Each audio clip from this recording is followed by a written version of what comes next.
लोकसभा चुनाव से पहले एमवीए मैदान, कांग्रेस ने सभी 48 सीटों पर संभावित उम्मीदवारों के मंगाए नाम। आगामी लोकसभा चुनाव को लेकर महाराष्ट्र में महाविकास आघाड़ी दलों के बीच सीट शेयरिंग फॉर्मूले पर बातचीत जारी है। इससे पहले ही सहयोगी दल कांग्रेस ने ऐसा कदम उठाया है जिससे गठबंधन में दरार पड़ सकती है।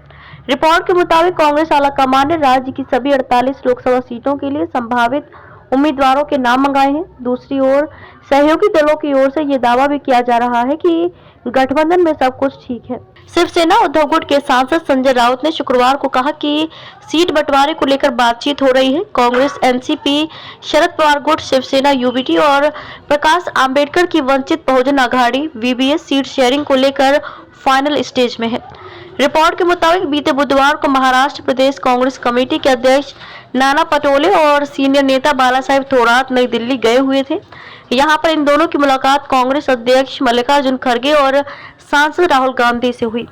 पटोले ने बाद में राज्य में पार्टी के जिला अध्यक्षों को संभावित उम्मीदवारों के नाम भेजने के निर्देश दिए। साथ ही उन्होंने जांच के लिए एमपीसीसी भेजने के लिए भी कहा।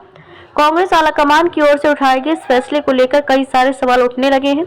अब पूछा जा रहा है कि क्या कांग्रेस महाराष्ट्र में अकेले चुनाव लड़ने की तैयारी में है या फिर संभावित उम्मीदवारों के नाम मंगाकर शिवसेना, यूबीटी और शरद पवार की पार्टी पर दबाव बनाने का ये प्रयास है। बयानों में गठबंधन की मजबूती के दावे नाना पटोले ने बीते बुधवार को विश्वास जताया था कि लोकसभा चुनाव में एमवीए गठबंधन की विजय होगी। उन्होंने कहा कि एमवीए राज्य की कुल 48 लोकसभा सीटों में से 40-41 पर जीत दर्ज करेगा।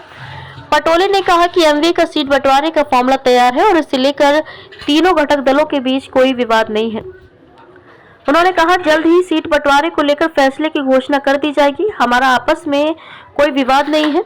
असली विवाद महायुति भाजपा एकनाथ शिंदे के नेतृत्व वाली शिवसेना और अजीत पवार खेमे की राकांपा का सत्तारूढ़ गठबंधन में चल रहा है। वे 45-48 सीटें जीतने का दावा कर रहे हैं, लेकिन मैं कह सकता हूं कि 2024 के चुनावों के बाद महाराष्ट्र में एमवीए के अधिकतम सांसद होंगे। हाल के सर्वेक्षणों से पता चलता है कि अधिकतम सीटें एमवीए को मिलेंगी। एमवीए आगामी लोकसभा चुनावों में 40 से 41 सीटें जीतेगा।